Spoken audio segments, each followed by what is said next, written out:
Thanks, Lucy. It's great to be here. It's great to talk about this topic.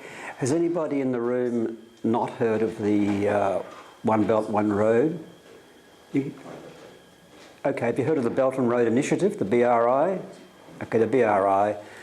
It's more commonly known now as the BRI. It was called the One Belt, One Road when it started, but it's called the BRI now because the government wants it to be seen as an initiative rather than a road or a belt so much. So the word initiative comes up as a kind of perhaps a bit more, a different way of saying it that's a bit more benign. What I'm going to talk today about is some ideas that I've been fermenting in my mind, fermenting so much that I think there's a project behind it. I think there's a very good project to understand what's going on in Eurasia.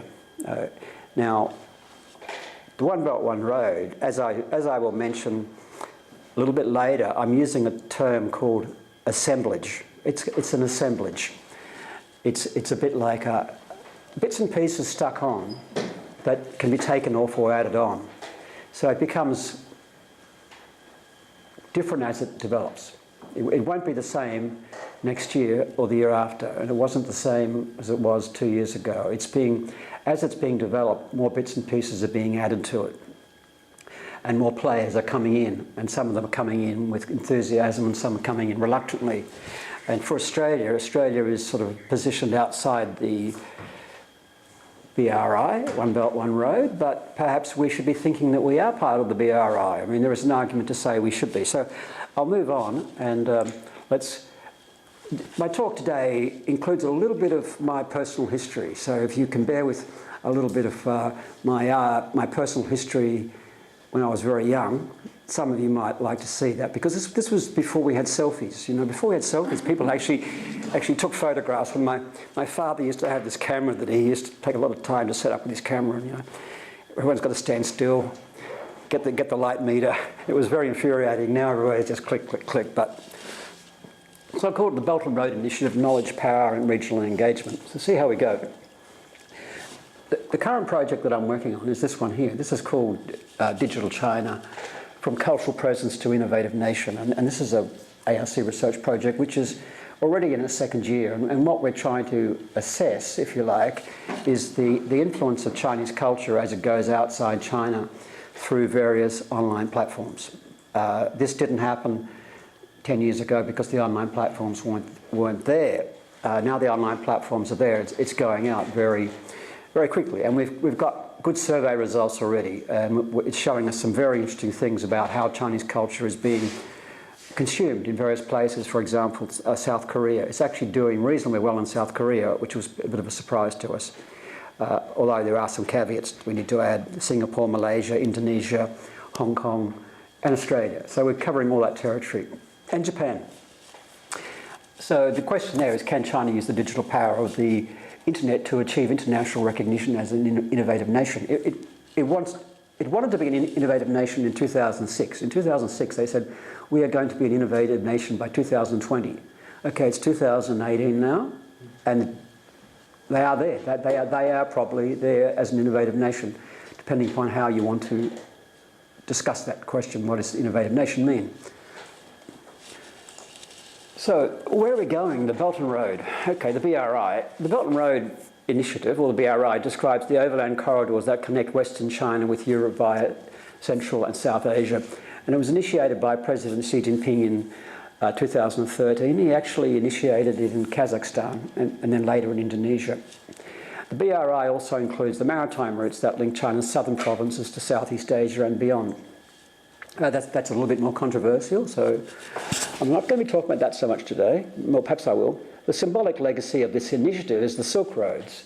The Silk Roads is a concept that emerged in the modern era to account for pre-modern forms of long-distance connectivity, trade, and cultural exchange across Asia. So I think everyone's heard of the term Silk Roads. It's kind of etched in people's memories, and it means different things depending upon your knowledge of the Silk Roads. Also, I'm going to talk a little bit about what's happening in China. What is the change in the Chinese economic model? And we can look at One Belt, One Road, or the BRI through an economic lens. But I'm not going to do that specifically today. But just in case I want to have it covered, I want to have this argument covered. We used to associate China with the world factory, and many people still do. But the world factory is no longer China. China is moving up the value chain to making more value-added goods, and the processing industries that used to be done in China are moving elsewhere. So this chart shows the processing and foreign invested exports decline. They're declining in China. So China is getting away from that model towards a different kind of model, a more consumption-based model. And China's exports, at the same time, have become more focused on emerging markets. So while it did send a lot of stuff around the world, and you find it everywhere in the Walmarts and the Amarts and the big W's, you also find they're actually targeting emerging markets. Now I'm going to look at the BRI, or I'm calling it the Digital Silk Roads. That's my big idea. It's not my big idea, but it's a big idea that I'm sharing. Because other people, in the last couple of years, other people have jumped on the Digital Silk Roads idea, but I had the idea about a year ago too, but everyone said that's a great idea, the Digital Silk Roads, and I'm going to explain what the Digital Silk Roads are. But three optics, three ways of seeing this is connectivity, artificial intelligence and online platforms, empire, statecraft and sovereignty, and civilization, the Silk Road of shared pasts and futures. These are the three areas that I'm going to unpack in giving a kind of, I hope, what will be a deeper understanding of the BRI than what we normally get. What we normally get in the field is strategic analysis, international relations, economics, looks at the Silk Road from those perspectives. What hasn't really been tapped into is the deeper levels, which is the civilization level. So the key questions are, what form does Chinese digital power take in the region? And to understand that, we have to understand what Chinese digital power is, and I'll explain what that is. How are representations of the BRI renegotiated, contested and communicated to the world? So the BRI, or the Silk Roads, or the One Belt, One Road, whatever you call it, it's a contested idea. There's a lot of players that have shared that history. So what we find now is that China is moving in there and trying to put their version of that history forward, and how they're doing it, and who else is doing it. Why is the development of China's digital power critical to the future of Asia and Australia's role in Asia? And that's an important question. My argument will be that as China becomes a digital power, and it probably is there already, the rest of Asia is going to lose out.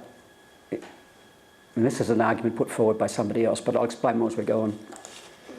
So that was me at the age of about 6 years old, and it was about the time that my family decided we were going to go to the UK, and I didn't know where I was going, but a nice little picture there of the globe, and that was a staged photograph. All my brother and sister all had a photograph next to the globe, but I was there next to the globe wondering, where is this going to take me? What we did then was we actually got on a ship. We got on a ship. This was 1959. This was 60 years ago, actually. Almost 60 years ago, when I was 8 years old. And we got on the ship, and the ship left from Fremantle. The ship actually went from Melbourne, jumped on the ship in Melbourne, sailed to Fremantle, got off in Fremantle, had a look around, and then we went across the Indian Ocean. Very leisurely across the Indian Ocean, and I remember looking back over the edge of the boat and watching these flying fish, and I thought, wow, flying fish, and I didn't know, they're probably dolphins, but at the time someone said flying fish, and they could have been swordfish or whatever, but now I think they're probably dolphins, because you get a lot of dolphins around the area. What we used to do on the ship, we used to do things like, turn my sound off. This was one of the activities on the ship, because the ship took a month. It took a month to get to the UK. So on a boat, a big boat like that, they were called the P&O. The P&O, and the P&O was a company that was started up called the Pacific and Orient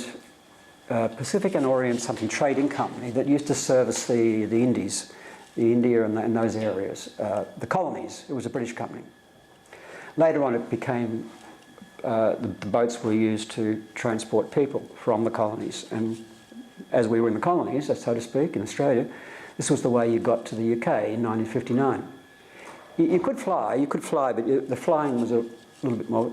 Most people did it on a boat, and it was a great experience. I had a great time on the boat. And that was one of the survival aid games that people used to play. And I'm probably somewhere in that picture, but I don't know where. We went to Ceylon first, and Ceylon then was called now called Sri Lanka. It was called Ceylon then. Went to Colombo, and we went around Colombo, and we had an elephant ride, and then we went to Bombay, and I remember Bombay very clearly because the smell was pretty bad, and there were. I mean, Ceylon was. I remember the fragrant smell of temples, incense. And that was great. And Ceylon had a nice sort of memory for me. When I got to Bombay, there were kind of people grabbing at you, white tourists, and you looked in the sky and there were these vultures. The vultures were, they pointed to the place where the bodies were buried. Not buried, rather. The bodies were laid out for the vultures. And that was the Zoroastrian way of burial. And that was very close to the ship. So the memories of Bombay were not that great. I only stayed there one day. But yeah, for a young kid, it's quite interesting. The next stop was Aden, and Aden is in Yemen, what they now call Yemen, and these ships, these boats would come up to the ships, and they would try and sell things to the people on the boat, And I remember my father bought some of the handicrafts, and later on we had them in our home, and that was on the way there. So that's Yemen.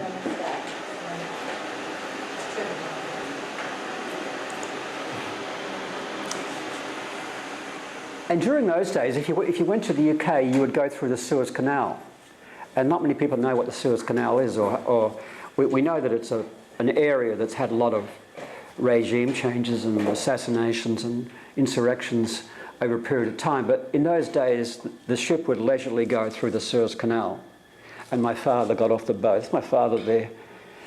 He got off the boat and decided to go and ride a camel and go and look at the pyramids. And we didn't get that chance because we had to stay on the boat. But he was kind of lucky, so he took the photographs. White guy on a camel. In those days, quite rare. They had the Sphinx in the background there. So that was. I didn't realise then, but I was actually going the Maritime Silk Road. That was the Maritime Silk Road then, pretty much. And much later on, I remember asking when I was a bit older, I went to see a fortune teller, as you do sometimes. And when you're young, you go to a fortune teller. What's my future? And they said, your future. I can look in my crystal ball. I can read your aura, and your future. You will go to Asia. You'll go north to Asia. And I thought, oh, Asia? No, I didn't register with me at the time. I had no idea of going to Asia, except perhaps to go to Asia, to go to Europe.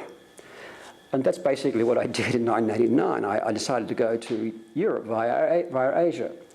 So I went to, I booked my flight to go to Beijing, and then to catch the train from Beijing to London via Paris. But then what happened was, that was 1989, and that was June the 2nd, 1989, and that was when the Tiananmen Square incident was on. So I made a snap decision. I went to London first. Stayed in London, bought a bicycle, cycled around the UK, cycled through Europe, made my way to Moscow. Moscow, caught the train there, Trans-Siberian, back the other way. When I got to Beijing, I took the train from Beijing right out to Xinjiang. Xinjiang's the western provinces. And Xinjiang, my friend the donkey there, I remember writing in my diary, I woke to the sounds of Muslims praying and donkeys braying, and that was my experience there. I caught that, and then I got on a bus, and the bus took me out to Kashgar, or trains call it Kasha. Kasha is the western station, right on the Silk Road. It's where the traders would go, and that's the bus there. And the bus was, nowadays it's very fast. Very fast buses or planes get you to Kashgar in 1 hour, 2 hours. In those days, it was 2.5 days. 2.5 days by bus, and it was pretty hard going. The road was being made. The Silk Road was being made as we went. I mean, that's not very amazing. I mean, things like that happen in Australia. You're travelling on a road and the road's being made, but the road was actually being made as we went along, pretty much. So we would get out and you would buy things and people would pop up from holes in the ground, caves, to sell you things along the Silk Road. And this was probably the way it was thousands of years ago. Then we get to Kashgar, and Kashgar's a big marketplace of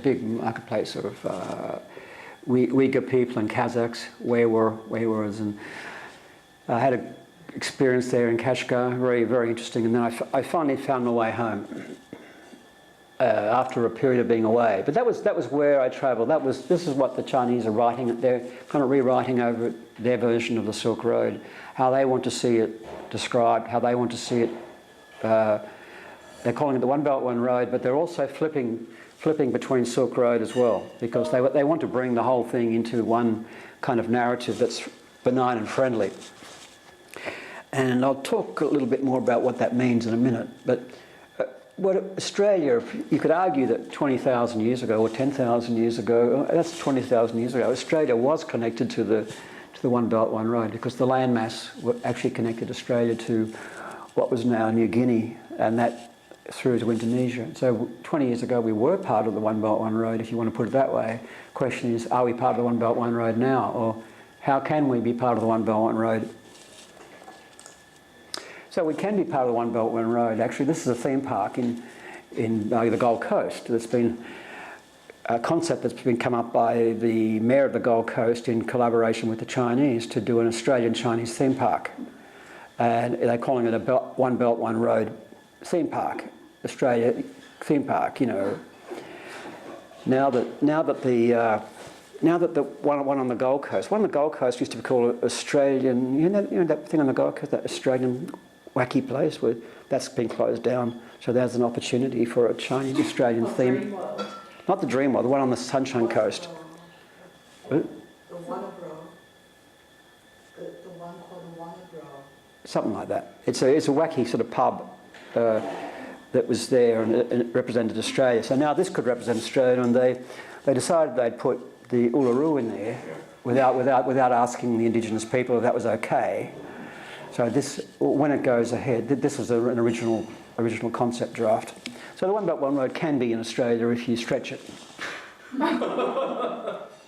Okay, okay, we stretch it. Well, it can be stretched, and it is being stretched, and this is why we can think of it as an assemblage. An assemblage is, as I mentioned before, it's the power of these assemblages. It's maximised when they function as systems with well-defined interfaces and communication circuits between sensors, actuators, processors, storage media. This is a more a technical description of a digital assemblage, but assemblage is a metaphor for things that can be added and taken off.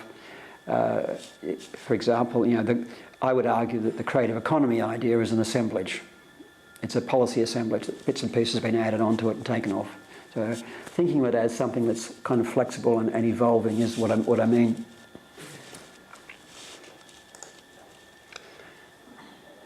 So again, I hark back to the questions I raised at the beginning, which is, what form does Chinese digital power take in the region? And that's a pretty important question, I think, because I think that a lot of people talk about Chinese strategic power and Chinese infrastructural power, but when we get to the question of Chinese digital power, this is a bit frightening, actually, depending on which way you want to look at it. How representations of the BRI negotiated, contested and communicated to the world. And this is what's going on.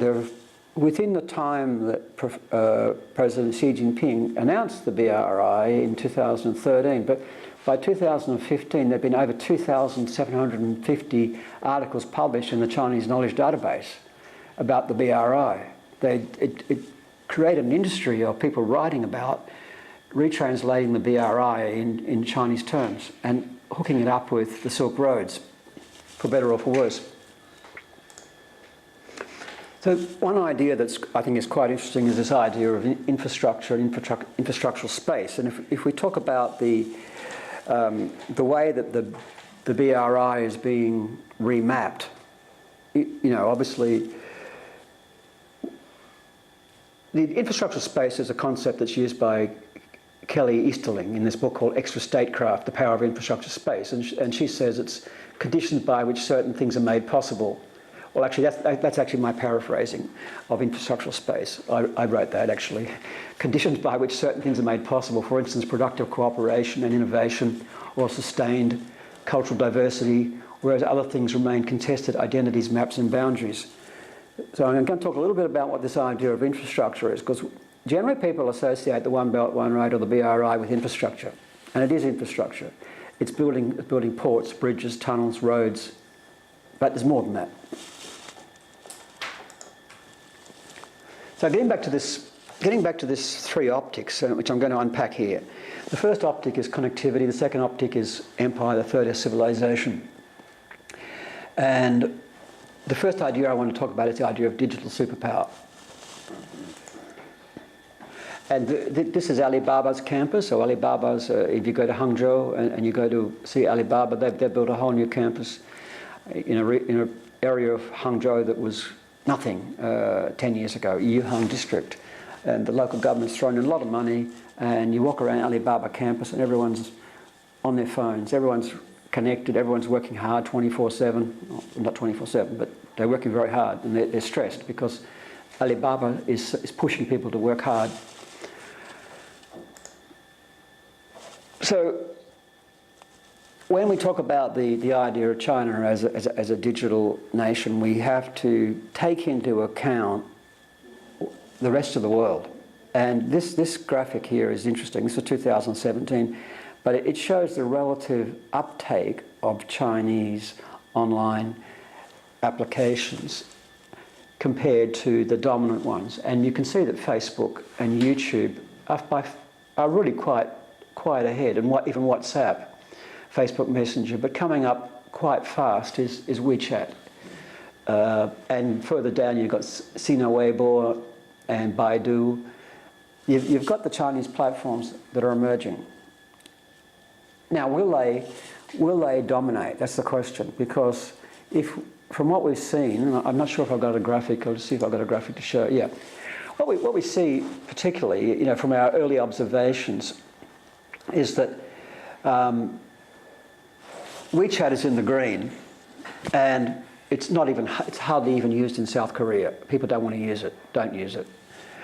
If you go to Taiwan, it's quite small. When you go to Hong Kong, it's used more. And in Singapore, it's not. The platforms that are being used still are the Western platforms, because these places identify with the dominant platforms in the world, the dominant platforms. It won't always be that way, because if you're going to do business in China, you've got to use WeChat. So as China becomes more of a digital power, more people will be using WeChat. So what does that mean? So connectivity. This is a very interesting book called AI Superpowers, China, Silicon Valley and the New World Order. And it's only came out 3 weeks ago, but I've read it. Well, I've actually listened to it on Audible. I didn't read it. I listened to it because it was instantly out on Audible, which makes it a lot easier to absorb. But what his arguments is now, who is Li Kai-fu? Li Kai-fu is a Taiwanese entrepreneur, digital entrepreneur who got his education in the US, went to the US very early, grew up in the Silicon Valley sort of system. Then he became associated with Microsoft Research Lab in China. Then he was headhunted for Google China. Until 2009, he was at Google China, trying to get Google into China. Then after that, he left Google China and started up a thing called Sinovation. And Sinovation is a kind of way of bringing Silicon Valley and China together, to bring the two entities together to create startups. Now, he's got a very good inside view of what's happening in China and how China is positioned, and I'll just give you the short sort of summary of his views, because I think they're very interesting. He says expertise is being replaced by implementation. So the lead that the West had in creativity is not going to be there forever, because data, machine learning is taking over, and China's got so much of that. So although the West, I mean, by the West here, he's always referring to Silicon Valley. He kind of leaves everybody else out of the picture. But he's saying that the two places in the world, particularly where you've got AI expertise, are Silicon Valley and China these days. The rest of the world just doesn't count. There may be a little bit here in Israel, a little bit there in the UK, but they don't really count. So China is likely to be the leading digital nation while America declines. He's not saying that so much. There's another guy called Tyler Cowen who's saying that. Tyler Cowen's an economist, but I'll give you the Li Kai-fu story first before I talk about what Tyler Cowen says. Well, I'll tell you what Tyler Cowen says first because it's quite succinct. Tyler Cowen says that America is becoming less innovative. He said that the millennial generation in America are innovating less. They're getting lazy. There's no sense of crisis. So he's a little bit pessimistic about the innovative sort of mentality in America. Whether that's true or not, Li Kai-fu has a different vision. He thinks that Silicon Valley is still going gangbusters, but China's going gangbusters. But he says that China will become a digital superpower, will become an AI superpower for one simple reason, and this to me is quite frightening. I'll share it with you and see what you think. You might, some of the people here in this room are Chinese and you might disagree. Chinese people don't care about privacy. And he doesn't say it exactly that way, but he infers that Chinese people are quite happy to give up their data. They're very happy to go online and give their data up. They don't worry about the kind of privacy things that we in Australia or in the US or UK are worried about now. We're worried about Facebook, you know, things are hacking into our data. We're starting to become but Chinese people still, they're putting their fingerprints everywhere, and it's allowing the companies to harvest. The algorithms are harvesting all these things up so much that they know where the Chinese people are all the time, and this is going to make China an AI superpower because you need more data. The algorithms just feed off it, and so. You know, I worry about the social credit system, for example. The social credit system in China is a way of tracking what people are doing all the time, and it's been developed into a system for managing people and giving them bonuses for good behaviour or bad behaviour. Social credit. So that's like what social credit is in the financial industries. They can track if you're a good lender or a borrower, and you develop a credit. But in China, it's being extended to the whole population as a way of understanding what people are in the country. You can pick people out. That's currently happening. It's currently happening. Wow. Yeah. There are 3 or 4 pilot schemes, but they're already very successful, and they're in collaboration with some of the big companies like Alibaba. So yeah. So connectivity is the first one. What happens here is China is laying out the fibre optic cable through the One Belt, One Road, through Kazakhstan, through Central Asia, and once it lays out the fibre optic cable, it connects these countries with China, and the Chinese companies like ZTE and Huawei, Alibaba go in there, and everything comes back. So once you're on the Chinese system, all the data is going back to China. Empire. The second optic we can look through it is this a Chinese empire? Is this empire building, or is this just China being a good global citizen? And this is a convoluted argument. Now, the Silk Roads from 2nd century BCE to 14th century AD, rather, that was when trade and connectivity happened between the West and the East. And at that time, China had a great empire. It was a great empire. There was no doubt about it. The term empire was a term that was used. And Chang'an, which is now Xi'an, was the end point. The end point of according to most people, but in the Chinese in particular, it was Xi'an that was the end point, the starting point. What we see now with the BRI, perhaps, is a new world order. A new world order in the making. And why is this important? Because of the Chinese concept of tianxia. Now, tianxia is something that they're packing into this idea of what they're going to do in the One Belt, One Road. It literally means all under heaven. all under heaven. It's an idea that goes back to traditional Chinese political thinking, that the Chinese world order was based upon relationships between people with an empire, with an emperor at the centre, and he ruled over the empire in a benign way. Quite different from the nation-state idea. So the nation-state idea came much later, and then China had to become a nation-state to join in the system. The Tianxia idea is quite complex, but it presupposes that this will be a new way of ruling the world, which will get away from the kind of troubles that are plaguing the Western world.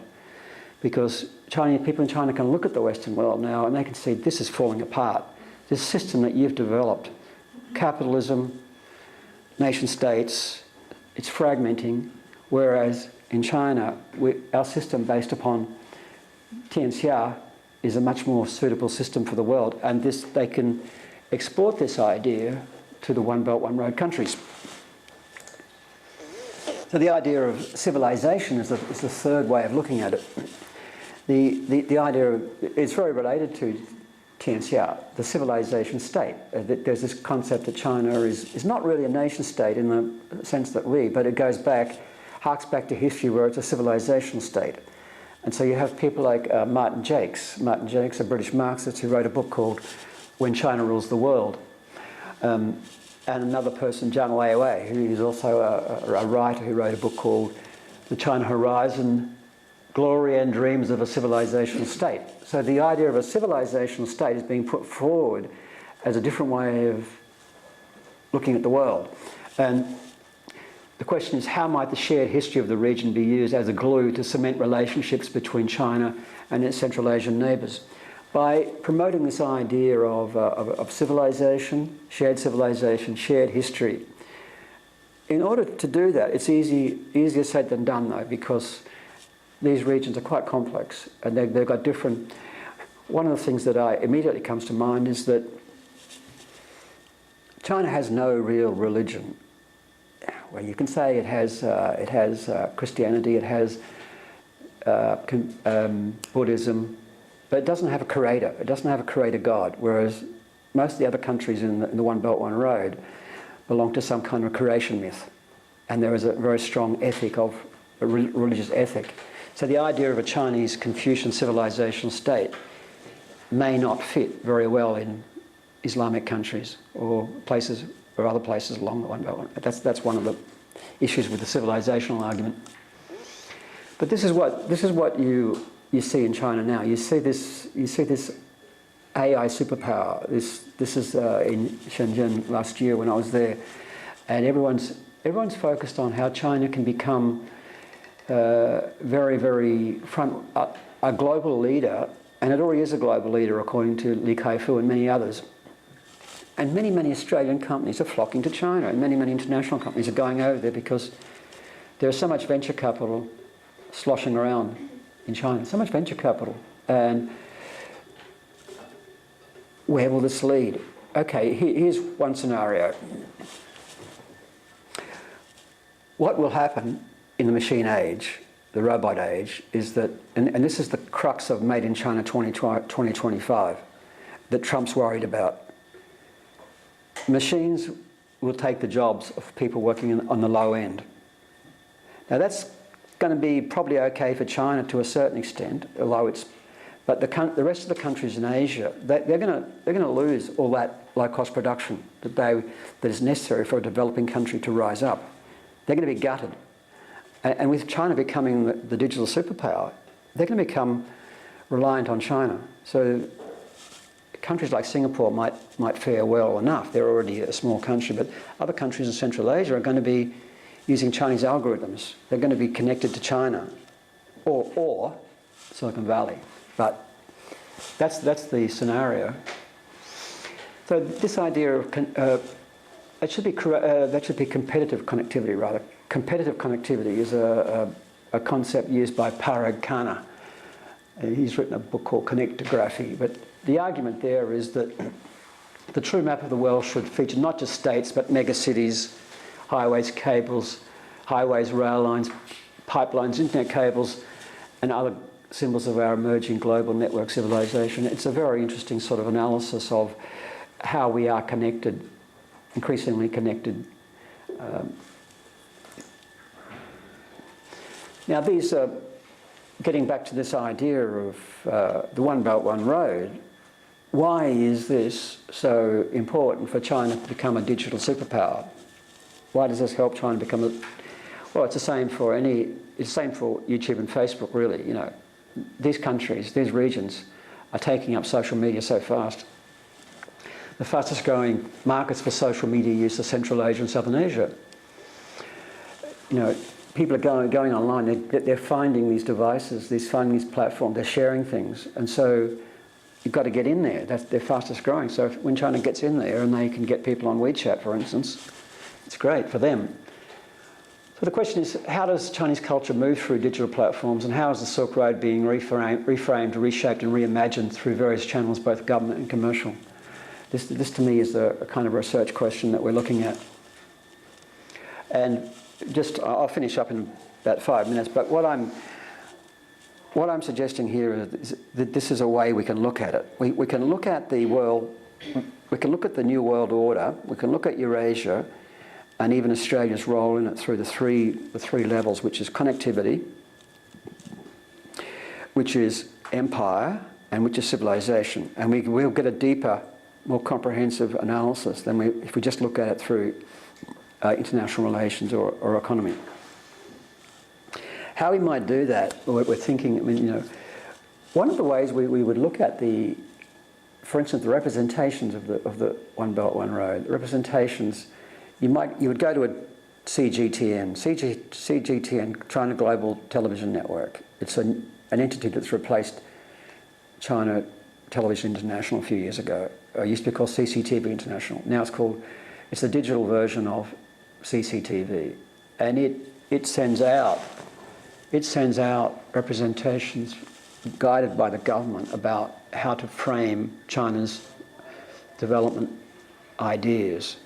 For example, the One Belt, One Road video, if anybody's... I didn't put the video, there's about 5 or 6 videos, short videos, about the One Belt, One Road done in hip-hop versions in English, hip-hop versions in Indonesian, or they're carefully crafted propaganda pieces to show that, hey, the One Belt, One Road, it's all funky. It's all that they're China Global TV Network, through the propaganda departments, are using very, very modern forms of communication to show that this is a great idea for everybody. So we'd look at the official levels like that. We also look at various places within the Silk Road or outside the Silk Road. For example, in Japan, in Nara. Nara was the Japanese end of the Silk Road. The Japanese claim that as there, and they've got UNESCO cultural heritage rights because the Silk Road. So Japan has a stake in how the Silk Road is redefined or described. At the institutional level, we would look at the museum level.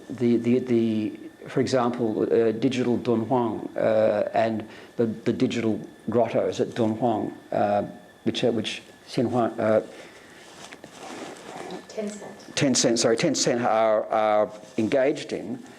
Xinyang down there has introduced me to this developments, and they're very interesting developments because the commercial companies are jumping in there and saying, well, we can help you exploit or commercialise or use the concept of the Silk Roads in our gaming platforms.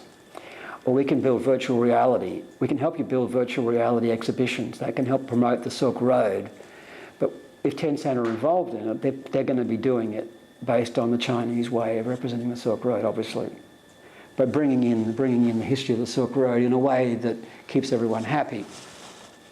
So commercial media representations as well. There are commercial media representations. For example, Legends of the Silk Road. I came across this a couple of years ago when I was in Korea, and this is a TV drama.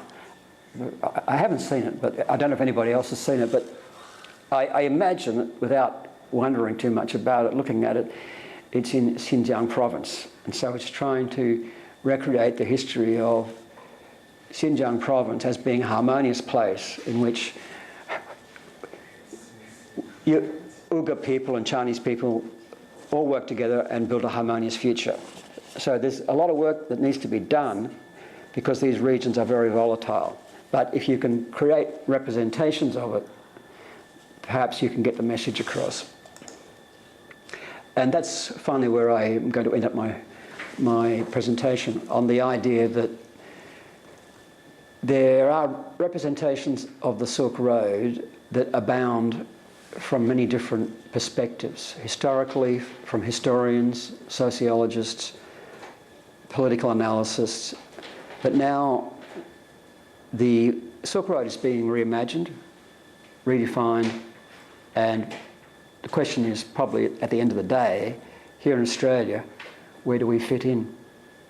So I'll leave it at that.